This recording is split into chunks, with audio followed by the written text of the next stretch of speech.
Está começando mais um Espaço Life para você. Bendito seja o nome do Senhor por esse horário que temos aqui. Estamos sempre com você, mas acima de tudo, estamos aqui no nome do Deus Todo-Poderoso para abençoar a sua vida, no nome de Jesus. Eu sou a pastora Tânia de Almeida, da Igreja Evangélica Corpus Christi. Igreja Evangélica Corpus Christi. Eu quero convidar você, olha, é muito importante, anota, já se programe. Eu quero convidar você para estar conosco em um dia, sabe? Você vai dar um jeito, para de dar desculpa, você vai dar um jeito. Você estará conosco em um dia, ou da semana, ou final de semana. Você escolhe, ou quinta-feira, às 20 horas, 8 horas da noite, ou sábado, às 8 horas da noite, porque aí você vai estar também na companhia do pastor Jeter e de todos que ministram ali no sábado, ou no domingo às 18 horas, que aí a ministração fica com o apóstolo Carlos Alberto. Você que vai escolher, quinta, sábado, às 20 horas, ou domingo, às 18 horas. Nosso endereço, Avenida Papa Pio 12, Avenida Papa Pio 12, número 866, bairro Macedo, em Guarulhos. E como diria o apóstolo aqui no meu lugar, se fosse ele que estivesse falando, eu não estou sozinha, eu estou muito bem acompanhada. Eu estou nada mais, nada menos do que com o pastor Jeter conosco. Tudo bom, pastor? Tudo bem, pastora. Que Deus abençoe. É uma grande honra estar aqui de novo. Amém, né? Amém. Isso é muito bom, saber que sobre o que vai ser falado aqui, né? A gente não está aqui para falar da gente, sobre nós. Não temos nem o que falar sobre nós. Mas é uma honra muito grande ter aqui comigo mais uma vez o pastor Jeter, que é meu filhão querido. É só você olhar bem para ele que você vai lembrar do apóstolo Carlos. Se estiver com saudade aí do apóstolo Carlos Alberto, dá uma olhadinha para ele melhor aí que você vai lembrar dele. Mas, pastor, vamos lá ao que interessa, que o nosso tempo aqui é muito curto. E vamos ministrar a palavra do Senhor. Eu queria que você abrisse a sua Bíblia comigo em Juízes 13. E Juízes 13 começa falando sobre o nascimento de Sansão, um dos juízes mais famosos de Israel. Só que antes de falar sobre o nascimento dele, em si, a história dele, nós vemos o que aconteceu com o povo de Israel antes. 40 anos antes de Sansão nascer, pouco antes, o juiz que se destacou ali foi Jefté. O povo estava em pecado, estava em idolatria, estava tudo arruinado, estava tudo bagunçado de novo. E Deus cria toda a situação e levanta Jefté. E durante 6 anos, Jefté governou durante o povo ali. Durante 6 anos, Jefté foi um bom juiz, fez o que tinha que ser feito. Mas Jefté morreu. E quando ele morreu, em Juízes 12, versículo 8, diz que Ibizam, da cidade de Belém, governou o povo de Israel. Ele tinha 30 filhos e 30 filhas, e deixou que as 30 filhos casassem com rapazes de fora do grupo de famílias e trouxessem 30 moças de fora para casarem com seus filhos. E aí, quando nós vemos essa história aqui, nós começamos a ver o principal problema da história de Israel. Porque o povo pecava, saía fora, desagradava a Deus, e aí Deus pegava, levantava um profeta, levantava o rei, quebrantava, colocava no lugar certo. Mas esse profeta, esse rei que estava governando, ele governava, podia até fazer tudo certo na sua geração, mas ele não dava sequência à geração seguinte. E nós vemos aqui que Jefté fez tudo certo, Ibizam assumiu, e logo que ele assume, ele já destrói o reino de cara, porque ele pega 30 homens de fora, 30 mulheres de fora, para casarem com seus filhos ali, e ele já faz algo abominável a Deus. Ele já traz gente de fora para estar se colocando dentro do povo de Israel, e isso era uma coisa abominável a Deus. E nós vemos que muitas vezes a nossa preocupação é somente com a nossa vida aqui, é somente com o reinado dele. Ele não pensa no futuro, ele não pensa que ele morreria e com a morte dele os filhos dele assumiriam, e ele mesmo já estava implantando e colocando a idolatria dentro de Israel. Ele não estava tendo noção que o mais importante era ele dar a consequência e dele dar posteridade para o seu reino, para o seu ministério, porque ele estava fazendo ali. Ele vive somente no seu momento e não vive à frente. Nós vemos que Israel sempre cai uma geração seguinte, porque os pais nunca ensinam seus filhos no caminho que eles foram exortados a entrar e andar segundo Deus. E quantas vezes na nossa vida tem acontecido isso, onde os pais vão indo, mas não dão sequência no ministério, não dão sequência na vida de seus filhos, e aí a vida dos seus filhos tem que acontecer uma luta, tem que perder anos para chegar onde seus pais chegaram, e eles vão até uma parte, mas seus filhos têm que cair de novo. Isso nunca dá sequência, Israel. Todas as histórias dos reis de Israel, nós vemos que eles sempre se preocupavam com o seu reinado, mas nunca se preocupavam com o legado que seria deixado para a próxima geração. Sim, olha, e como a gente não tem noção de como o apóstolo Carlos Alberto disse esses dias ainda em uma pregação, como que o destino dos nossos filhos estão nas nossas mãos. A gente pode, talvez você diga, imagina, quem é? Não. Se nós encaminharmos os nossos filhos, se nós priorizarmos a Deus e estimularmos o temor de Deus, desde que a criança nasceu ali, com certeza nós vamos colher frutos maravilhosos. Mas quando a gente deixa a criança solta ali, e adolescente, depois jovem, com certeza nós vamos chorar muito. E às vezes, é como o pastor Jeter está dizendo, às vezes nós não priorizamos isso, não é? E o rei aqui, ele olhou para o que ele achava que era melhor para o filho dele, para os filhos dele. Ele achou e falou, não, é melhor para o meu filho isso, é melhor fazer isso. Segundo o mundo, as melhores moças estão de fora, os melhores moços são de fora, então eu vou investir no futuro deles. E ele manda ir buscar de fora homens para colocar dentro de Israel. E foi a partir daqui que, depois da edificação de Jefté, o povo começa a cair novamente. E aí ele reina 7 anos, vem outro rei, reina mais 10, vem outro rei, reina mais 8, passam 31 anos desde quando Jefté assumiu até o final, e aí já começa a falar aqui da história de Sansão, que passou, o povo caiu em idolatria de novo, e Deus deixa mais 40 anos o povo, e aí Deus faz com que Sansão nascesse. E quando nós olhamos o nascimento de Sansão, é algo interessante, porque Deus chega ali, e chega com a mãe dele, chega ali a Manoá e diz, olha, vai nascer um homem, vai ser assim, assim, assado. E Sansão não entendeu o propósito pela qual ele nasceu. Havia uma razão para Sansão nascer. Não foi simplesmente para ser um super-herói na Bíblia. Deus quis fazer algo, e o que Deus tinha para fazer com Sansão era algo específico e tremendo. E nós vemos aqui que poucas vezes na Bíblia Deus aparece para falar com a mãe, e aí a mãe fala com o pai não crê no que a mãe falou, fala, não, o anjo vai ter que vir falar comigo. O anjo volta, o pai está fora da posição dele, fora do lugar dele, o anjo espera o pai chegar para dar a ordenança de como criar esse menino. E nós vemos a paciência que Deus teve para que Sansão nascesse e crescesse da forma certa e cumprisse o seu propósito por completo. Mas nós vemos que não foi isso que aconteceu. Sansão nasceu e os pais não colocaram a noção do real nascimento dele. E aqui uma coisa que chama muito a atenção é que a palavra diz, você ficará grávida, dará luz ao filho, nunca corte o cabelo dele, pois ele será consagrado a Deus como nazireu desde o dia do seu nascimento. Ele vai começar a livrar o povo de Israel do poder dos filisteus. E quando nós vemos essa palavra aqui, começar a livrar, nós vemos que, eu imagino que Deus não fez Sansão para começar a livrar. Era para Sansão ter exterminado de uma vez com os filisteus. Mas Deus sabia até onde ia. Sim. Deus sabia até onde ia poder contar com ele, pela negligência que começou com seus próprios pais, de não ter criado ele da forma como ele deveria ter sido criado.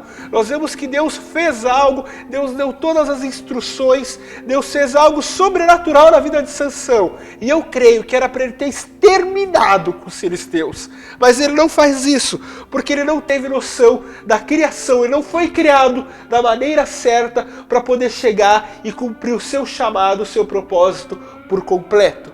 E aí nós vemos que Sansão vai nascendo, vai crescendo aqui. E uma coisa que chama muito a atenção é no versículo 25, quando a palavra do Senhor chega em nós e diz que ele estava no campo. E Deus começou a sentir o Espírito de Deus. E Deus dirigia Sansão. E aqui diz que Deus dirigiu Sansão para descer a outro povoado, a se apaixonar por uma moça que não era do povo dele. Isso aqui é uma coisa muito esquisita para nós, porque Deus quebra um princípio que era dele. Sansão não podia ter casado com uma moça de fora, mas aqui a palavra diz que foi o Espírito que fez Sansão ir atrás de uma moça filisteia. E até aqui eu já vi muitas pessoas falarem que o grande erro de Sansão foi ter casado com essa moça. O grande erro de Sansão foi ter ido atrás dela, foi ter se ajuntado a ela, e tudo começou errado aqui. E o problema de Sansão não começou errado aqui. Sansão não começou a errar quando ele foi atrás, porque a palavra diz: Sansão estava no campo de Dan, e o Espírito começou a dirigir Sansão e a guiar por um caminho diferente. Então foi Deus que o fez chegar ali. Mas o grande problema de Sansão foi quando ele passou por aquele animal morto e colocou a mão ali. O grande lance de Sansão, o que fez Sansão cair, foi ele começar errado, porque até aqui ele não tinha visto nada, até aqui ele não tinha visto a sua força se manifestar, até aqui ele não tinha visto Deus agir na vida dele. E quando ele mata um leão, quando ele começa a achar que é da força dele, foi onde ele começou a desobedecer a Deus. A queda dele começou a partir do momento que ele vê Deus começar a cumprir algo na vida dele. E quantas vezes esse tem sido o nosso problema? Nós buscamos a Deus, buscamos, e talvez quando Deus começa a realizar algo na nossa vida, nós esquecemos que quem está fazendo é Deus e não somos nós. E nós começamos a sair fora do caminho. E aqui no versículo 9 do capítulo 14, diz que Sansão foi, matou um leão e ele viu Deus usando ele. E quando ele vê ele matando um leão, ele vai e rapidamente ele toca no leão. E eu imagino que quando ele tocou no leão, ele deve ter ido tocar com medo de encostar, com temor de Deus, falando: será que agora eu vou encostar e eu vou morrer? Será que... E ele toca, ele mexe e não acontece nada na vida dele. E quantas vezes o nosso problema é esse? Nós começamos errado, começamos fazendo alguma coisa, achando que vamos fazer, que vamos tocar, e que Deus vai nos mirar imediatamente, que vai acontecer alguma coisa, e não vai acontecer nada. E na vida de Sansão nós vemos que ele começou errado aqui, ele começou a achar que ele podia fazer, que a força era dele, e Deus começa a usar ele. O mais perigoso é que Deus usou Sansão. Ele toca, ele vai fazendo, e cada vez que Deus vai usando ele, ele vai lá, amarra as raposas pelo rabo, ele vai lá, derruba o portão e mata 1000 homens com uma queixada, e ele começa a achar que quem pode fazer alguma coisa, que quem está fazendo a obra é ele. E cada vez mais ele vai se afastando do Senhor. Cada vez mais ele vai seguindo pelo seu próprio caminho, achando que o que ele vê acontecendo, que o que ele vê fazendo é dele. E ele não entende que a unção que está sobre a vida dele, que talvez o que está se manifestando através da sua vida, é porque Deus está fazendo, mas não necessariamente nós estamos onde Deus espera nos encontrar. E aí nós vemos aqui, isso fica claro, quando ele mata o leão, ele vai lá, mata os homens, mata as raposas, mata 1000 homens com uma queixada, e ele começa a cantar com uma queixada de um jumento: eu, Sansão, matei 1000 homens, com uma queixada de jumento, fiz montões e montões de corpos. E aqui pela canção que ele cantou, nós temos certeza, conseguimos ter convicção que ele estava buscando glória para si, que ele estava certo que ele era o cara. Porque os pais deles não contou para ele que ele só nasceu por causa de uma interferência em Israel. Que se o povo tivesse no caminho certo, Sansão não precisava ter nascido. Sansão nasceu com uma finalidade: resgatar o povo de Israel. Assim como nós temos uma finalidade nessa terra.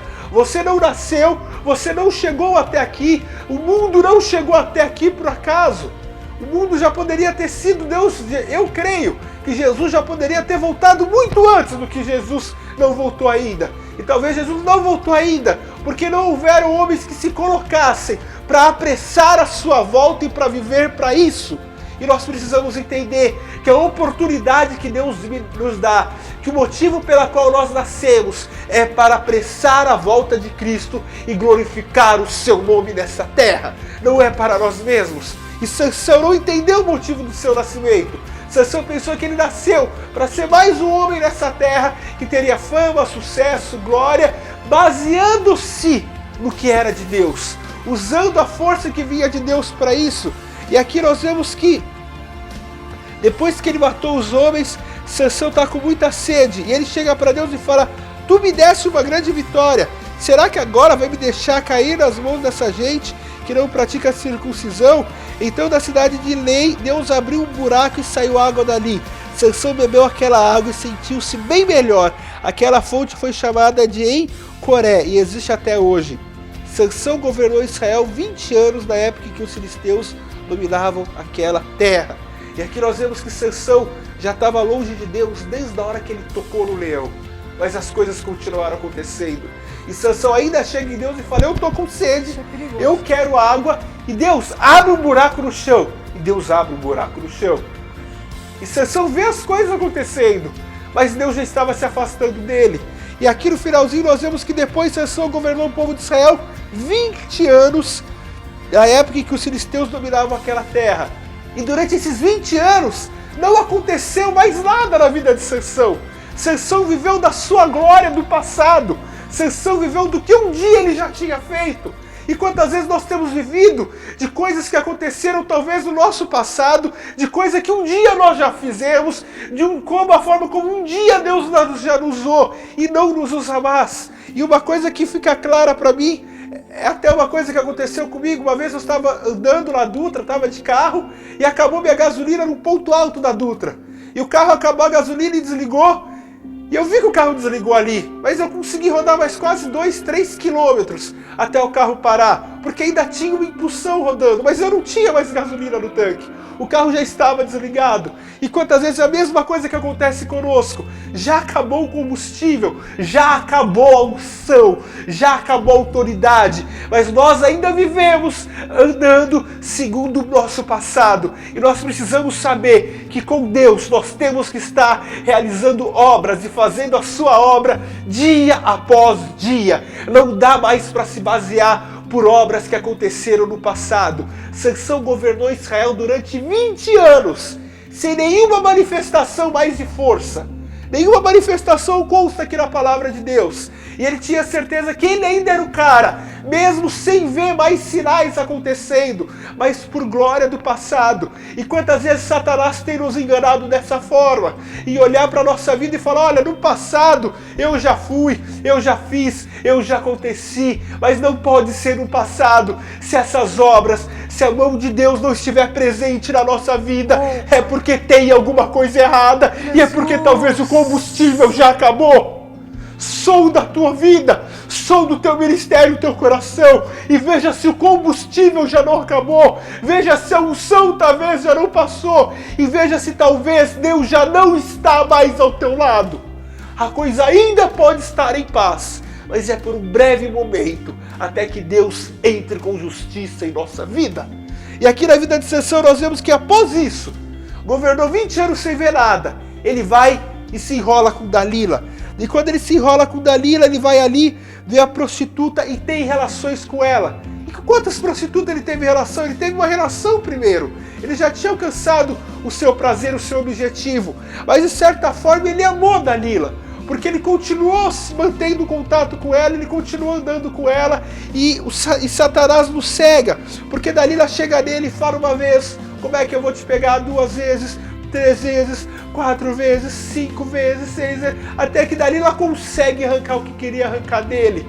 E quantas vezes nós temos nos vencido e temos nos deixado levar por olhar pela experiência de ter matado um leão um dia, por olhar pela experiência de um dia ter matado 1000 homens, mas que hoje não acontece mais nada. O Evangelho de Cristo é vivo na nossa vida e tem que estar se cumprindo a cada dia. Não se baseie pelo teu passado. Não se baseie pelo que já aconteceu, porque o que já aconteceu, a glória é dele e tem que continuar acontecendo. E algo que me chama muita atenção aqui é que na última vez que Dalila chega em Sansão e fala: olha, os filisteus estão chegando, Sansão se levanta e pensou: eu me livrarei como sempre, eu sou bom, eu sei fazer. Sansão não sabia que o Senhor o havia abandonado. Ele ainda achou que Deus andava com ele. Ele ainda achou que mesmo sem ver as coisas acontecerem há muito tempo, precisando agora, ele faria. Ele achou que era na força dele, e pela nossa própria força nós somos miseráveis e não vamos chegar a lugar nenhum. E nós vemos aqui que os filisteus o pegaram e furaram os seus olhos. E a pior coisa que deve ter acontecido na vida dele deve ter sido isso. Porque eu imagino que pior do que a dor de ser furado os olhos é a dor dele ter olhado e falado: Deus não está mais comigo. E talvez aqui ele parou e falou: onde eu perdi o Senhor? Aonde foi que eu saí do caminho? Onde foi que Deus me deixou? A pior do que a dor de ter os seus olhos furados foi talvez ele falar: eu era o herói de Israel e agora o meu orgulho ferido. E se isso Deus fez para que houvesse salvação na vida dele, o que será que Deus vai ter que fazer, talvez, para que haja salvação na nossa vida? Pai. O interesse de Deus não era a nossa força, mas o interesse de Deus em nos salvar. Nem que para isso Deus tenha que permitir uma sequela eterna na nossa vida, como fez com Sansão. E nós vemos aqui que é impressionante que fala: os filisteus o pegaram e furaram seus olhos. Não houve tempo. Foi pego e os olhos foram furados. Não tinha mais o que fazer. E quantas vezes nós vamos andando, vamos errando e não acontece nada, parece que Deus não faz nada. Nós ainda nos macaneamos, não, mas eu errei aqui, mas eu compenso de outro lado. Não, eu estou errando aqui, mas eu vou fazendo de lá. E Deus não aceita a coisa errada. Uma hora vai ser de uma vez só. De uma vez só, os olhos de Sansão foram furados, porque ele já havia perdido a unção. Porque a unção já não estava mais sobre a vida dele. E Deus te alerta. Saiba se Deus ainda está com você. Não queira na última hora você descobrir que há muito tempo Deus já não anda mais conosco. Que há muito tempo Deus já nos deixou nesse caminho. Deus está te alertando. E talvez esse possa ser o seu último alerta antes dos teus olhos serem furados.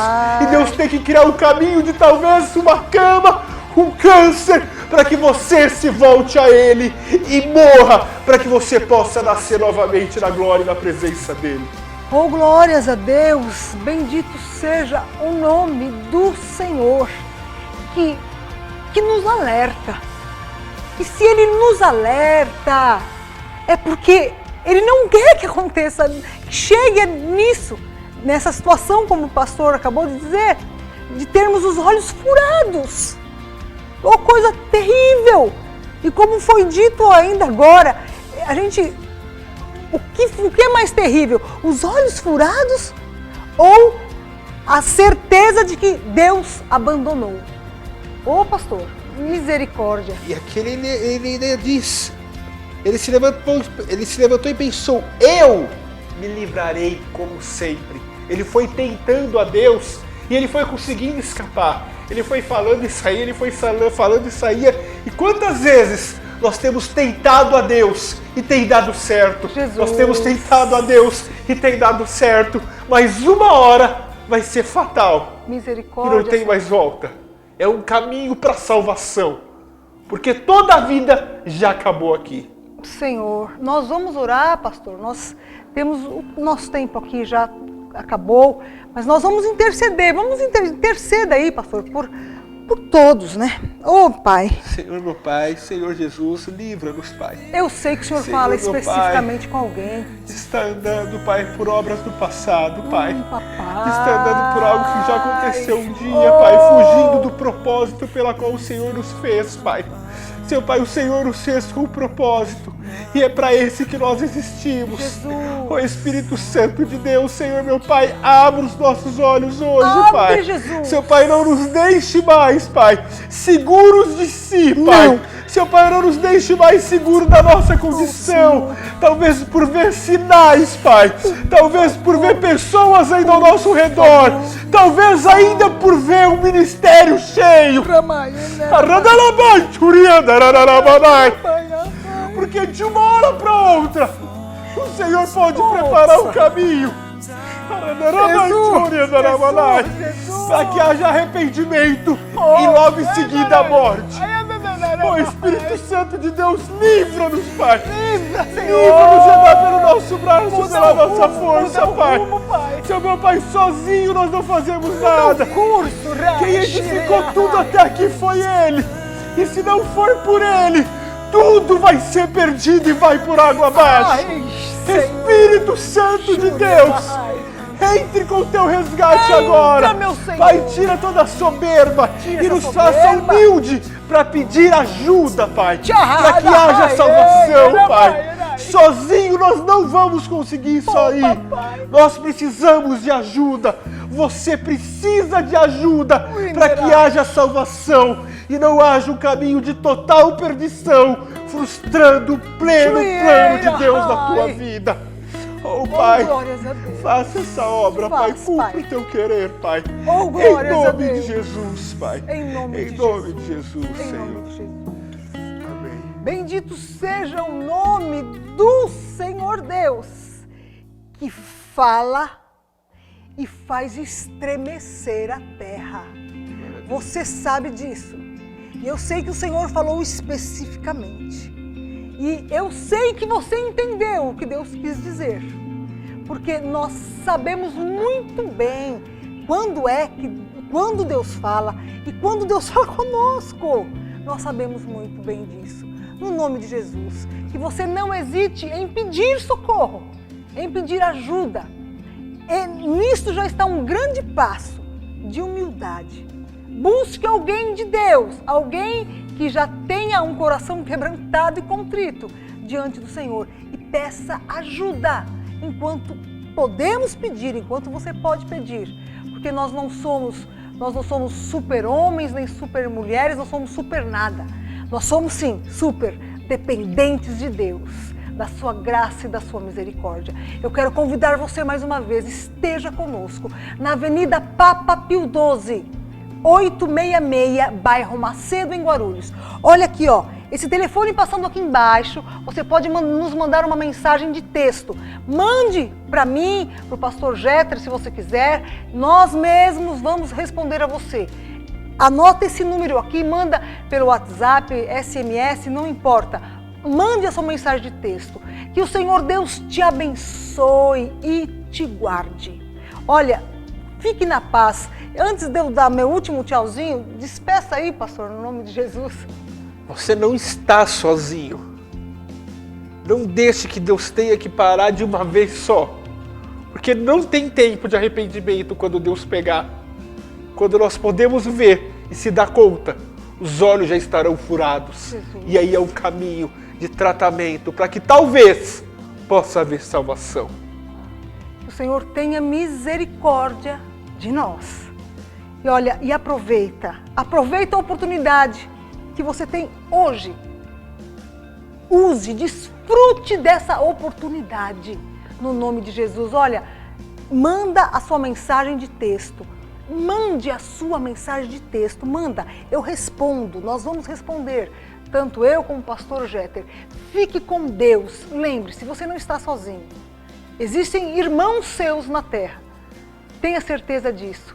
E nós vamos caminhar juntos no nome de Jesus. Um beijo grande, fique na paz e até breve no nome de Jesus.